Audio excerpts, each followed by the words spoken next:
오늘 하나님 말씀은 사도행전 20장 25절에서 30절 말씀, 사도 바울이 에베소 교회를 향한 고별 설교로 내용 가운데 중간에 해당되는 부분입니다. 25절 말씀을 보라, 내가 여러분 중에 왕래하며 하나님의 나라를 전파하였으나 이제는 여러분이 다 내 얼굴을 다시 보지 못할 줄 아노라. 에베소 교회에서 사역을 하기를 그동안 참 한 3년 동안 그렇게 사역을 하였죠. 목회를 하였죠.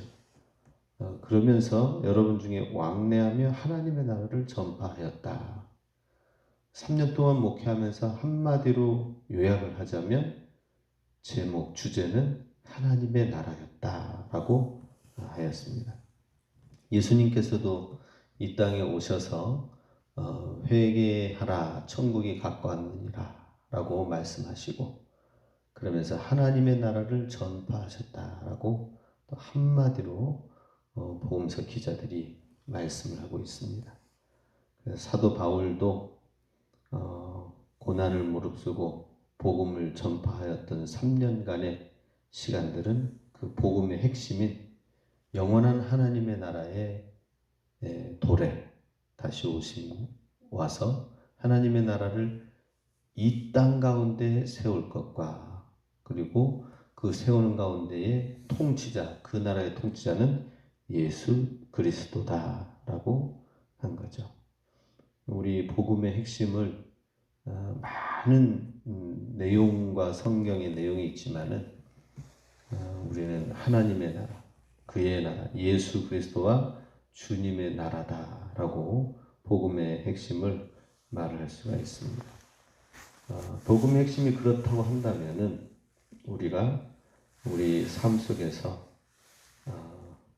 신앙생활을 하면서 남는 것은 예수 그리스도와 나와의 관계는 어떠한가 하는 것을 돌아봐야 되겠습니다. 우리가 신앙생활 쭉 하면서 이제 고별설교 마지막 사도 바울이 결론을 내리면서 지금까지 전파한 것은 무엇이었는가? 하나님의 나라를 전파하였다라고 한다면은 역으로 우리에게 적용을 할 때에 우리가 신앙생활을 끝까지 달려가고 나서 뒤를 돌아보면은 이제 내 삶을 돌아볼 때에 어떻게 해야 되는가 하죠. 생각을 가져야 되는가 하는 것이죠. 그것은 예수 그리스도와 나와의 관계는 어떠하였는가를 돌아보면 되겠습니다. 예수님이 원하시고 예수님이 말씀하신 그 뜻대로 우리가 달려왔는가, 나의 생각, 나의 뜻대로 달려왔는가, 예수님과의 관계를 우리가 확인을 해야 되겠고요. 그래서 무슨 일이 있어도 다윗 왕이 고백을 하였던 것처럼 여호와는 나의 목자시니 내가 부족함이 없으리로다. 이런 고백, 최상의 고백이죠. 예수님이 우리 삶의 목자가 되시고 주인이 되셔서 우리 모든 삶의 관계가 예수님은 나의 주님이십니다. 나의 목자가 되십니다. 라고 고백을 하고, 또 하나님의 나라에 임하시는 것. 하나님의 나라가 장차 이 땅에 오지만은 그 마지막 재림의 시기에 예수님의 하나님의 나라가 임하지만은, 그래서 새하늘과 새 땅이 되어지지만 먼저는 우리가 이 땅 가운데 살면서 예수님이 내 안에 우리 삶 가운데 오셔서 우리 삶을 먼저 새하늘과 새 땅으로 바꿔나가야 된다 하는 것입니다. 예수님 믿고 그러니 그만큼 바뀌어져야 되는 거고, 천지개벽이 일어나야 되는 거고, 이전의 삶과 예수님 이후의 삶이 바뀌어지고 달라져가는 삶을 우리가 살 때에 하나님의 나라가 임하였다라고 고백을 할 수가 있는 것입니다. 그래서 우리가 신앙생활 하면서 부끄러운 구원이라도 받아야 되겠지만은, 그러나 더 나아가서는 하나님의 나라, 새하늘과 새 땅이 우리 가운데 펼쳐져야 된다는 것입니다. 날마다 예수님 안에서 새로워지고, 예수님이 새로운 일을 만들어내시고, 예수님 안에서 늘 감사와 새로운 찬양 가운데 하나님 앞에 나아가고, 우리가 하나님 앞에 기도하면서 하나님의 응답이 이루어지고, 이러한 삶이 되어야 될 것입니다. 그렇지 않는다면 우리는 종교인이다 하는 것입니다. 또 우리가 기도 생활을 이렇게 하지만은 기도가 그냥 습관적이 되어서는 안 되고요. 우리가 응답받아야 될 여러 가지 기도 제목들 하나님 앞에 가지고 나아가지만, 정말 중요한 것은 뭐예요? 그 응답보다 더 중요한 것은 예수님과 우리와의 관계다라는 것입니다. 날로 날로 주님 안에서 대화와 관계와 그리스도의 사랑과 주님이 주시는 평강과 이러한 것들이 우리 삶 속에 임하여서 하나님의 나라가 이루어져야 된다는 것입니다.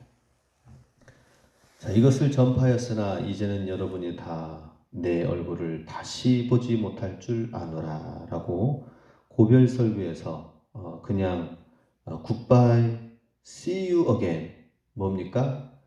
안녕, 우리 내일 다시 만나요, 우리 다음에 다시 만나요 라고 하지 않고 이상하게 뭐라고 얘기합니까? 내 얼굴을 다시 보지 못할 것이다 라고 얘기를 합니다. 확신 가운데 얘기를 합니다. 분명한 사실처럼 얘기를 합니다. 정말 사도 바울이 지금 이렇게 에베소에서 떠나가면서 바로 순교, 자기 자신에 대한 삶의 순교를 예견하였다라는 것입니다.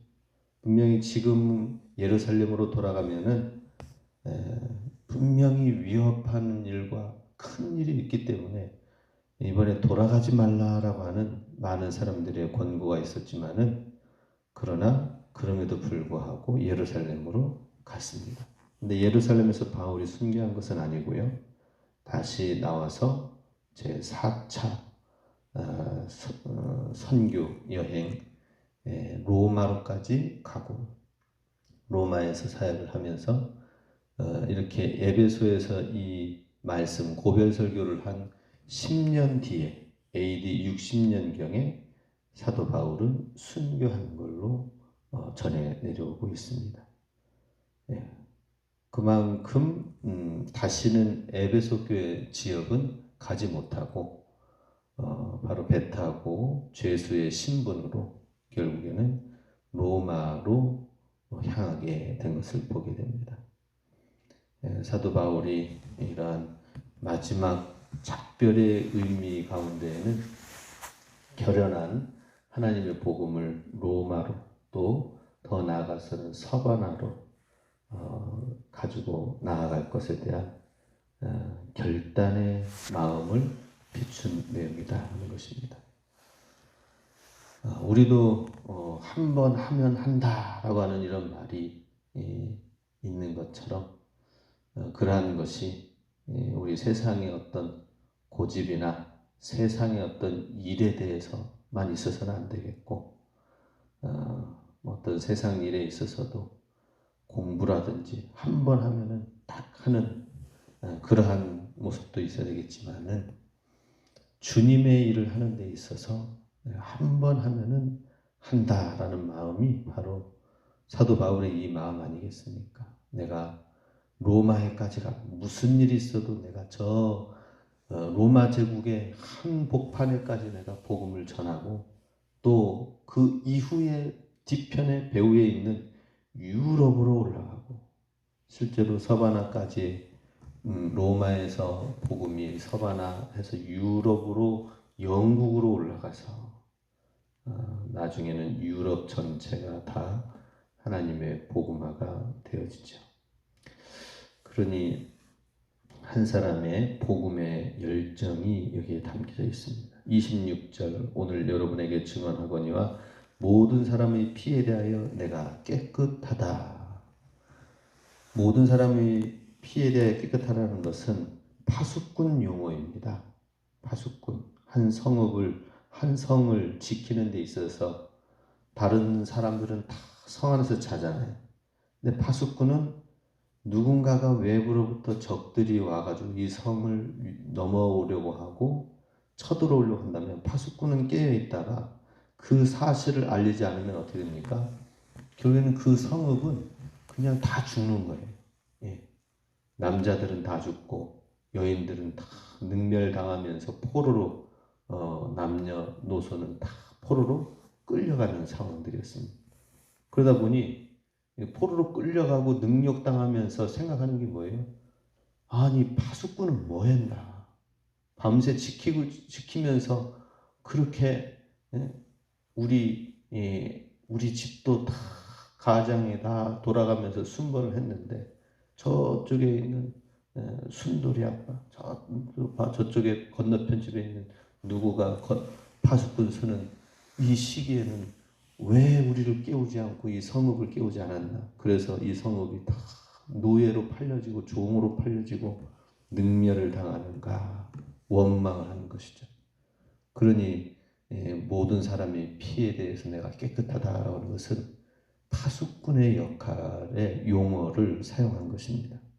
그런 것처럼 사도 바울이 3년 동안 정말 복음에 열심을 다하여서 최선을 다하여 부끄러움 없이 하나님의 뜻을 전하였다.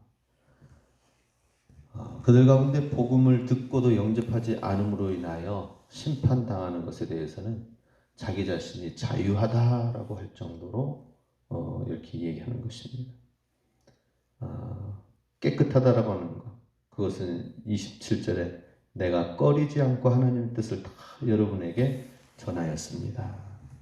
하나님의 뜻을 전함에 있어서 위축들거나 또 이걸 말해야 되나 하지 말아야 되나가 아니라 정말 하나님의 뜻이기 때문에 이 말씀을 들어야 되기 때문에 이 말씀대로 살아야 되기 때문에 담대히 선포하였다라고 하는 것입니다. 그래서 우리 신앙생활 하면서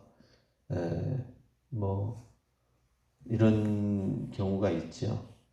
아이고 신앙생활 얼마나 힘듭니까? 세상 일도 힘들고 교회 신앙생활도 하나님 앞에 나와서 예배 드리고 기도 생활하고 그러는데 얼마나 세상 일도 많이 바쁩니까? 그러니 적당히 하십시오. 적당히 이렇게 할 수는 없잖아요, 그죠? 세상 일도 힘드니까 귀찮게 하지 않을게요. 적당히 하세요. 이렇게 말할 수는 없잖아요, 그죠? 그러니 믿으셔야 됩니다. 신앙생활 열심히 해야 됩니다. 하나님이 주인이 되시도록 해야 됩니다. 성령 충만해야 됩니다. 영적 싸움에 승리해야 됩니다. 깨어 있어야 됩니다. 주장할 수밖에 없고 외칠 수밖에 없고 강조할 수밖에 없고 기분 나쁘지만 이렇게 할 수밖에 없잖아요. 저의 위치를 좀 보아주시기 바랍니다. 우리 많은 성도님들한테 여러 여건과 사정들이 있지만 그래도 기도하러 나와야 됩니다. 그래도 주님 앞에 헌신해야 됩니다. 그래도 주님 말씀대로 살기 위하여서 함께 배우고 말씀을 함께 연구해야 됩니다. 이렇게 권면할 수밖에 없죠. 28절에 여러분은 자기를 위하여 또는 온 양떼를 위하여 삼가라. 여러분은 이제 에베소 교회의 지도자들, 장로들이죠. 자기를 위하여 온 양떼를 위하여 삼가라. 성령이 그들 가운데 여러분을 감독자로 삼고 하나님이 자기 피로 사신 교회를 보살피게 하셨느니라. 우리 사도 바울이 이렇게 파수꾼처럼 그 모든 피에 대해서 내가 자유하다, 깨끗하다라고 하였던 것처럼 이제 에베소 교회에 사도 바울을 대신하여서 내가 이제는 다시 올 수 없는 입장으로 여겨지는데 대신 이 장로들이 사명을 감당해야 된다 하는 것입니다. 여기서의 장로는 이때 당시에는 장로와 목회자, 감독을 구분하지 않았습니다. 목회 제도가 발달하기 이전에 목회자가 이때는 없었죠. 부족했죠. 교회를 지키면서 목회를 하면서 그런 상황이었는데 감독자로 하나님이 삼으셨다. 주님의 보혜 자기 피로 사신 교회를 보살피게 하셨다. 그러니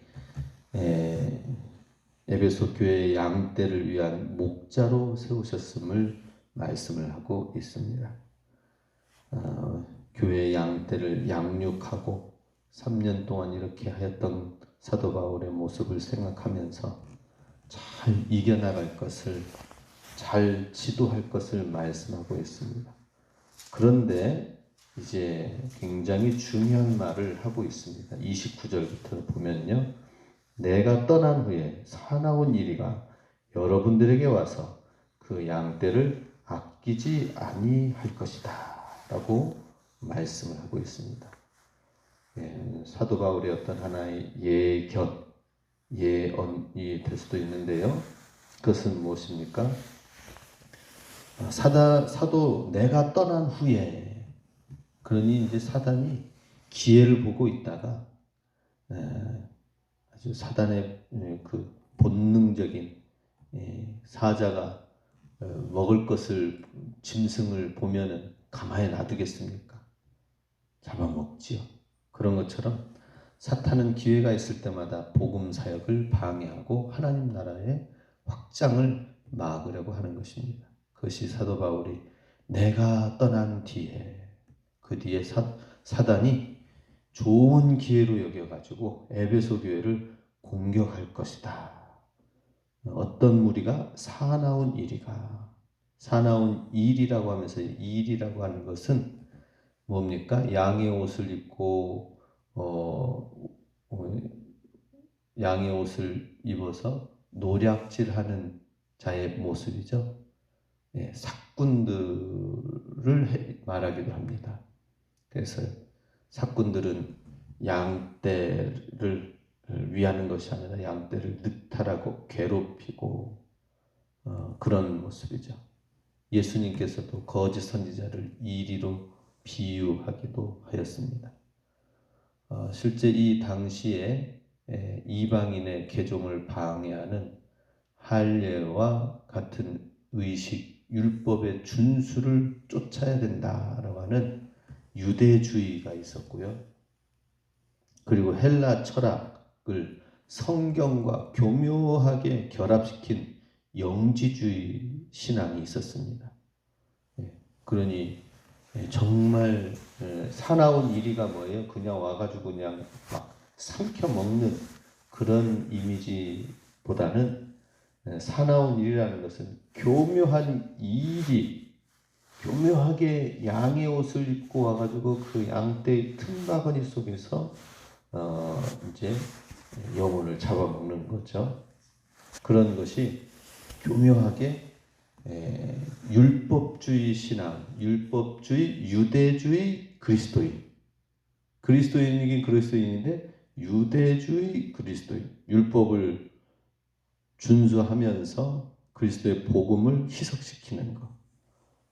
그리고 헬라주의가 교묘하게 성경과 결합되어져서 영지주의 그리스도인이 나타나게 되었습니다.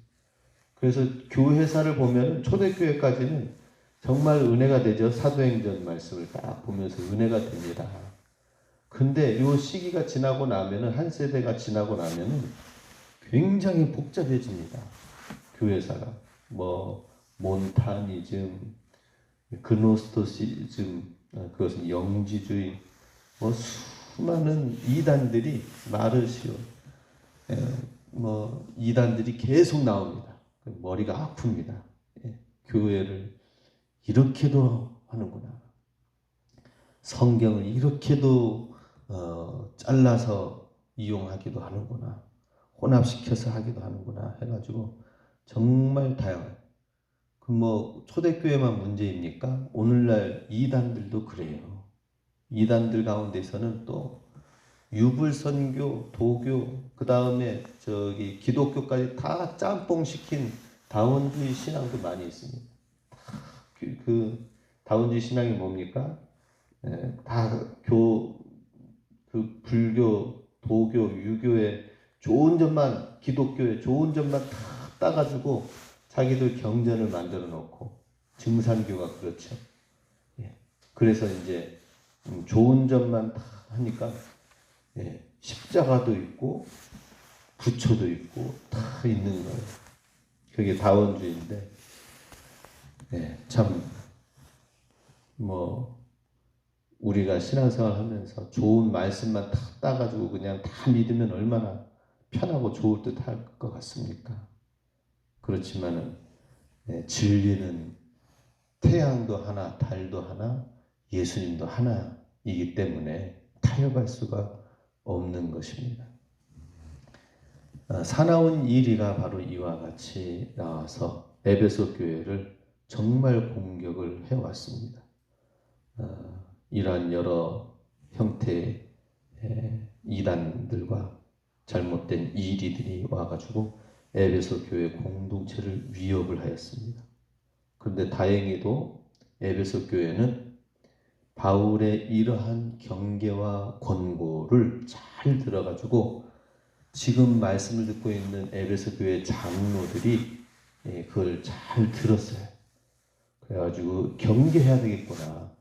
사나운 이리가 분명히 있기 때문에 교회를 잘 지도하고 이끌지 않으면은 안 되겠구나. 이런 생각을 갖고 그래서 공동체 속에 있는 악한 자들 그리고 자칭 사도라는 자들을 시험하여서 그들의 거짓됨을 드러내었다라고 요한계시록 2장 2절에 에베소 교회에 관하여서 말씀을 하고 있습니다. 그런데 이제 또 그렇게 이단들에 대해서는 잘 경계를 해가지고 거짓된 걸 드러냈지만 또 요한계시록 2장 4절 5절에서는 사도 바울의 전도로 열정적인 부분들이 있었잖아요. 예수님을 처음 영접했을 때에 첫사랑을 잃은 것에 대해서 에베소 교회에 대하여 책망을 하고 있는 것을 보게 됩니다. 그러니 우리가 신앙생활 간단히 해서 될 문제는 아니죠. 30절 또한 여러분 중에서도 제자들을 끌어 자기를 따르게 하려고 어그러진 말을 하는 사람들이 일어날 줄을 내가 아노라. 제자들 가운데에서 주님을 따르는 것이 아니라 나를 따르라 라고 하는 거예요. 교회가 내부가 분열이 되어지고 자기를 추종하게 하는 세력. 그래서 우리 신앙생활 하면서 예수님을 따르고 또 주의 종을 따르고 이 중심이 돼야 되는데 중심축을 그냥 막 휘어가지고 휘감아서 여기 쪽으로 따라야 되고 저쪽으로 따라야 되고 목사파, 장로파, 권사파, 다른 누구파 해가지고 다 생각이 나눠지면 그때는 이제는 교회는 큰 시험과 환란이 임하는 것입니다. 사나운 이리가 역사하는 거예요. 그럴 때 우리는 항상 깨어 있어야 됩니다. 지금 30절이 그 말씀을 하고 있습니다.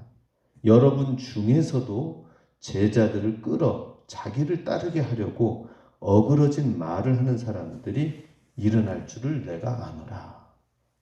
사도 바울이 있을 때는 고분고분했어요. 그러다가 이제는 사도 바울이 가니까는 본색을 드러내는 거예요.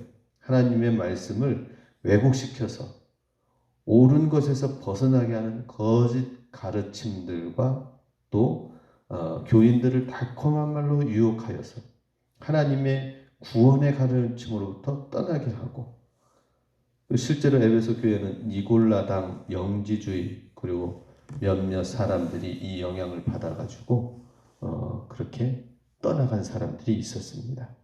그리고 그 가운데에서 역사하는 사람들이 있었다. 교회에 대해서 아무리 단단한 에베소 교회, 튼튼한 에베소 교회라 하더라도 사도 바울이 목회하였던 곳이라 하더라도 사단의 사나운 이리 때가 반드시 있음을 우리는 알아야 될 것입니다.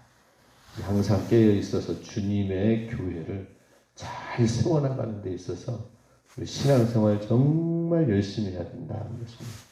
다 같이 우리 정말 이와 같은 하나님의 말씀을 붙들고 승리하는 교회, 깨어있는 주님의 교회, 말씀 위에 세워진 하나님의 복음, 하나님의 나라를 세워나가는 교회와 성도, 저와 여러분 되실 수 있길 주님의 이름으로 축복합니다.